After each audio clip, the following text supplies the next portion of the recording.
This series presents information based in part on theory and conjecture. The producer's purpose is to suggest some possible explanations, but not necessarily the only ones, to the mysteries we will examine. A deadly bee is spreading northward toward the United States. A scientific test of their aggressiveness was attempted in Brazil by bee expert Dr. Norman Gary.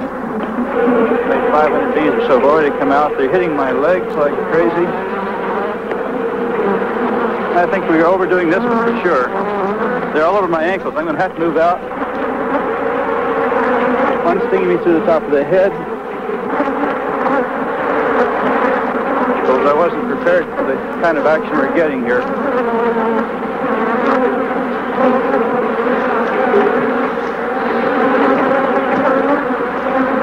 One just got inside my veil.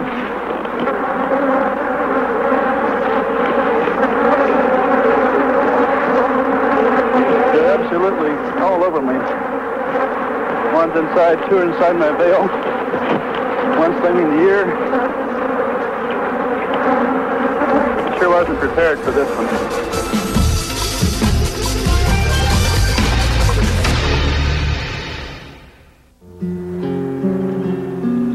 The majestic hills that surround Rio de Janeiro usually protect this beautiful city from the jungles beyond. On September 16th, 1965, however, a swarm of killer bees attacked in downtown Rio. In their frenzy, they bombarded anything that moved.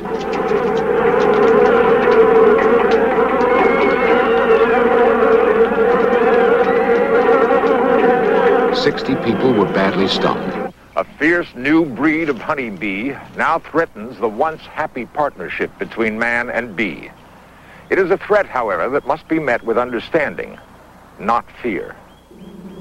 Frightening as it seems, the killer bee deserves our respect. It works harder, lives longer, breeds faster, and produces up to twice as much honey as other bees. To comprehend the behavior of killer bees, we must look first at the European honeybee, common in the United States. Dr. Norman Gary is an expert in bee behavior. To him, the complex and usually unseen world within a beehive is a familiar yet ever fascinating place. Ordinary smoke pacifies the bees, allowing a close inspection of the hive. Inside lies a highly organized insect society. Bees, in fact, are among the most social of all living things. The pure beeswax combs, composed of thousands of geometric cells, form an intricate housing unit. Certain cells store pollen and honey. Others are used as brood chambers to raise new bees. Most of the hive is made up of workers, each with a special job to perform. Some workers do nothing but fan their wings at the hive's entrance. They are the air conditioning unit, fanning tirelessly to ventilate the hive, maintaining an even temperature. Other bees work at keeping the hive clean, or in building and repairing the vital combs. No bee is ever without a job. The work of maintaining the hive is continuous. Mortician bees specialize in removing the bodies of dead bees. One way or another, deceased workers are unceremoniously cast away. At the center of every hive is a larger, dominant bee, the queen. Constantly surrounded by a coterie of attendants that does nothing but feed and groom her, the queen is literally mother of the hive. She exudes powerful odors, or pheromones, that give the workers a sense of communal security and ensure that no new queens will be bred. Yet her most important role is as the hive's sole egg layer, up to 1,500 eggs each day. For 3 weeks, the new eggs develop and grow.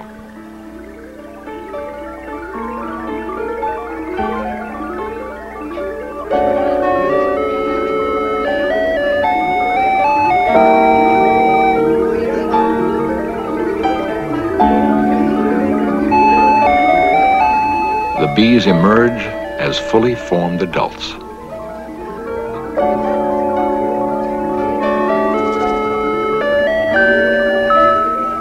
Each new bee chews through the capping of its brood chamber, ready to go to work. A bee's life will last but 6 weeks. Yet before it joins the active hive, a young bee cleans its own brood chamber to make room for the next generation of young.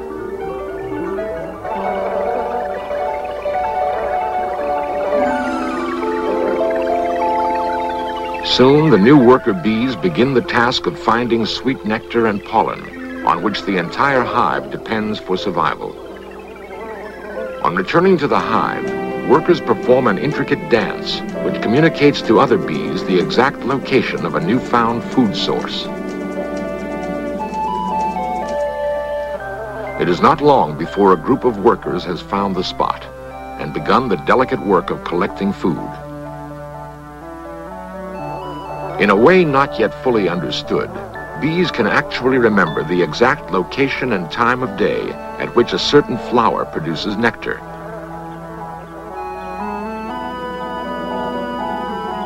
On returning to the hive, no worker gains easy admittance.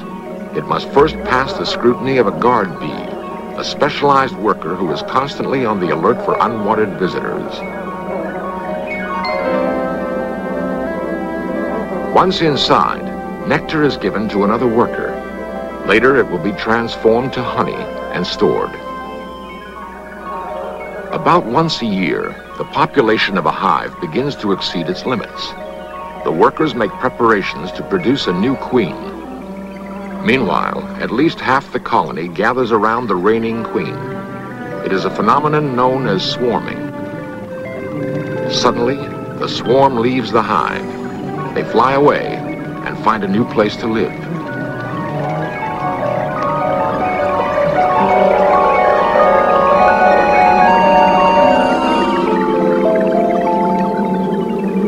The bees common in the United States are derived from the Italian honeybee, which was deliberately introduced here.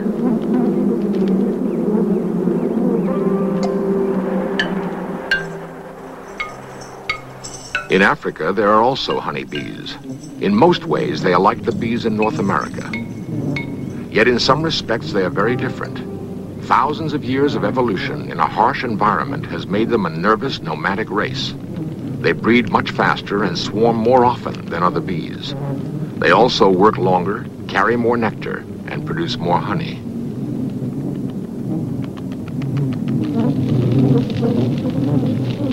Their unpredictable habitat, where sudden brush fires are common and predators in search of sweet honey are numerous, has given these bees a temperamental disposition. They live on constant alert. A sudden movement, a dark color, even the smell of carbon dioxide from the breath of a predator can send them into a stinging frenzy. Their alarm odors will draw every nearby colony to join the attack in a common defense of the hives. In 1956, at the University of São Paulo, this man, Dr. Warwick Kerr, imported 26 hives of pure African bees to Brazil.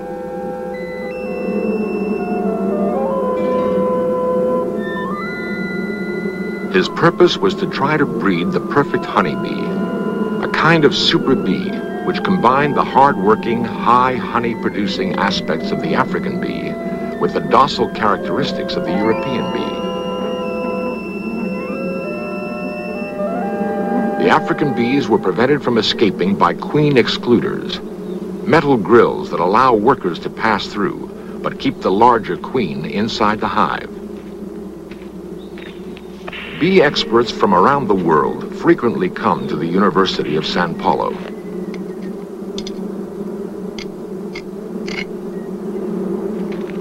In 1957, a visiting beekeeper mistakenly removed the queen excluders from all of the African hives. The accident occurred at a time when the hives were ready to swarm.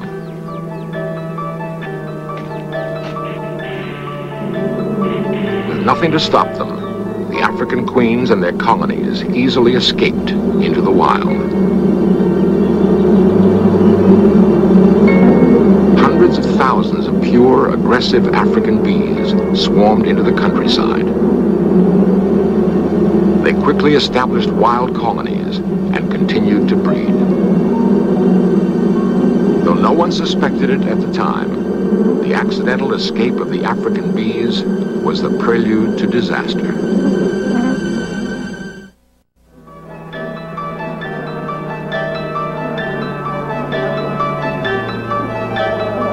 The dangerous African bees had been released into an ideal environment.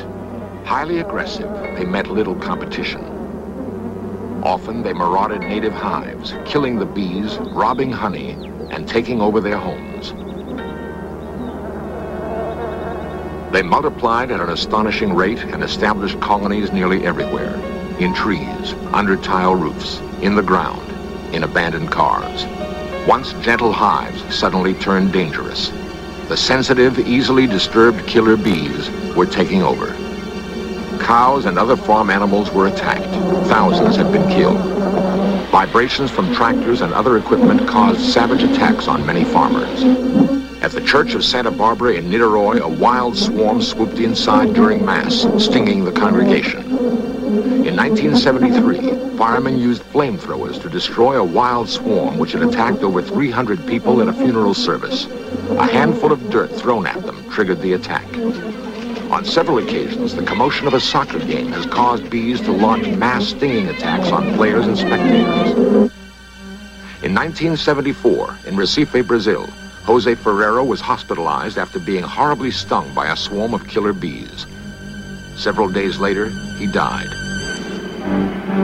In Rio, a wild swarm entered a movie theater, badly stinging the audience. In Curitiba, an autopsy found 80 bees in this farmer's stomach. 3 fishermen barely survived another attack. Since 1957, thousands of people have been attacked and badly stung by killer bees.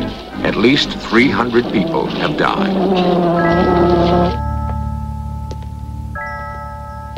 Today, at the University of São Paulo, where the bees were set free, scientists are using genetics to try to solve the problem that genetics created.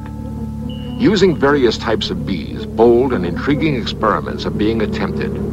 All are focused on taking the killer instinct out of the killer bee. One technique is artificial insemination.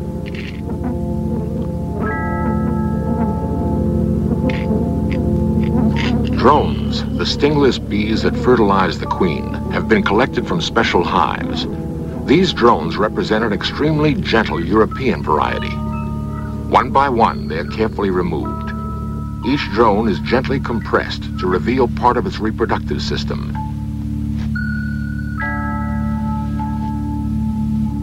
With a special micro syringe, drone semen is delicately drawn away.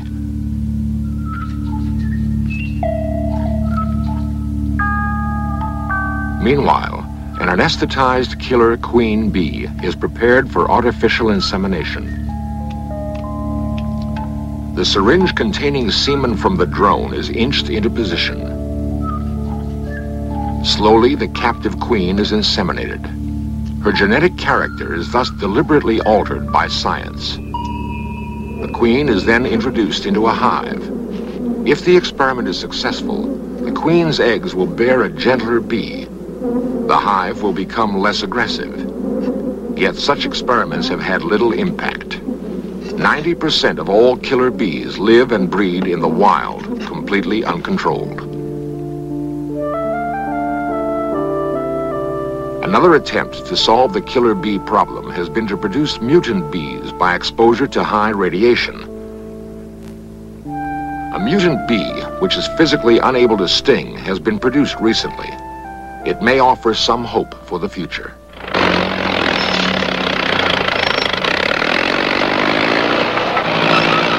In the movie Savage Bees, Dr. Norman Gary reenacted an actual killer bee attack.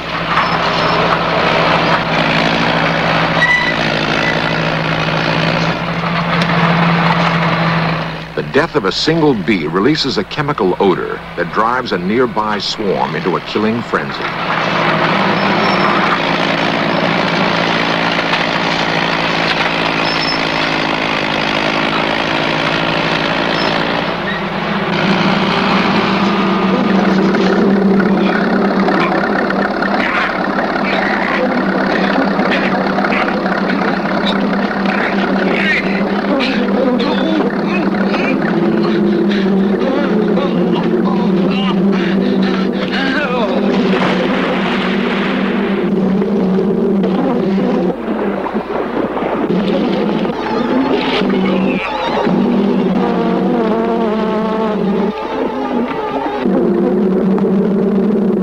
Since the escape of this bee near Sao Paulo in 1957, the bees have rapidly migrated throughout most of South America.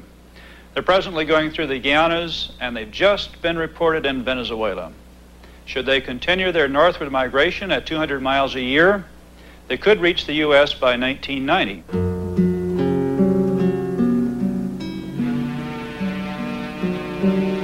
Killer bees could reach the United States much sooner, simply by stowing away on a ship bound for our shores. In 1972, at Richmond Harbor near San Francisco, a swarm of bees was found aboard a freighter.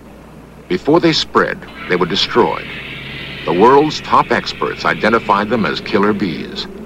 It turned out later they were mistaken. The problem is that killer bees and the honey bees common in the United States are nearly identical. As a result of the Richmond Harbor incident, a sophisticated technique to identify killer bees was invented. Wings and other body parts of suspect bees are carefully dissected.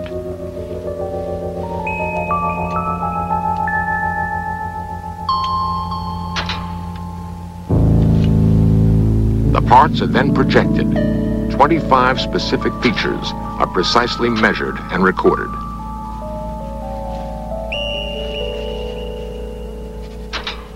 The information is fed into a computer for analysis and an answer. It is the only way known to distinguish a normal bee from a killer.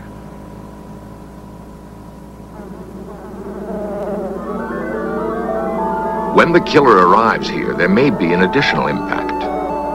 Every year, honeybees are used to pollinate billions of dollars worth of agricultural crops. The aggressive, hard-to-handle killer bee could make this impossible. The killer bee now predominates in most of South America, and it's spreading fast, quickly liquidating the few docile colonies that remain. This year, Dr. Gary visited the University of Sao Paulo. One of his objectives was to attempt again a test of the killer bee's aggressiveness. Viewed through an electron microscope, a bee's stinger is clearly a formidable weapon. It is not a single needle, but a three-pronged drill. The main shaft pierces the victim, while two jagged arms alternately stab downward, pumping venom. The venom is contained in a large sac above the sharp sting apparatus.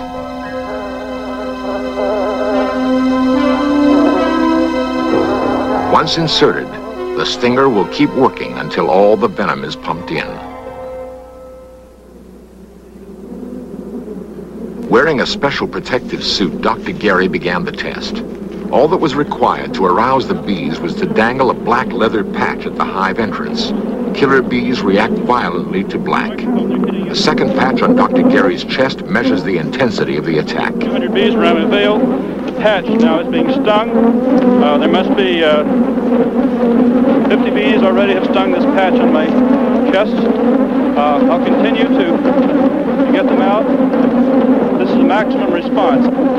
So far, I have received no stings. I hope at this moment there are no openings in my veil.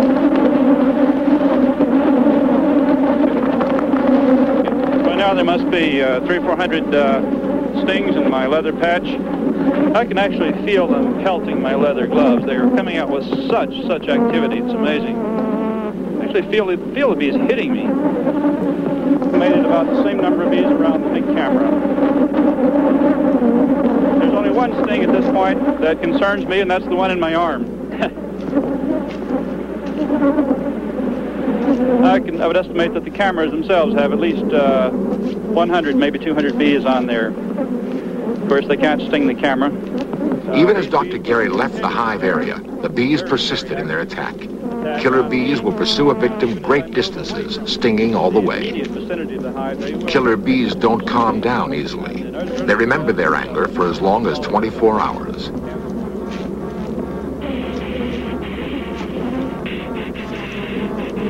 Long after the experiment was over, 500 yards away from the hives, even smoke would not stop numerous bees from continuing their attack.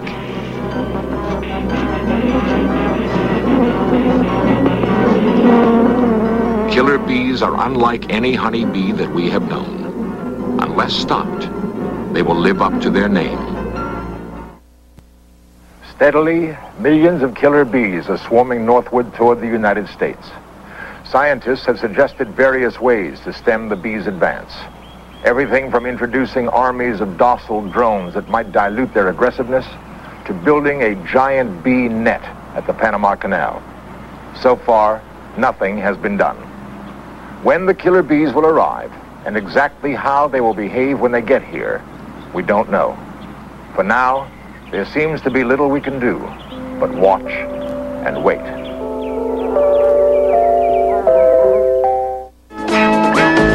Coming up next, In Search Of continues with a look at fire ants on the march across the southern United States.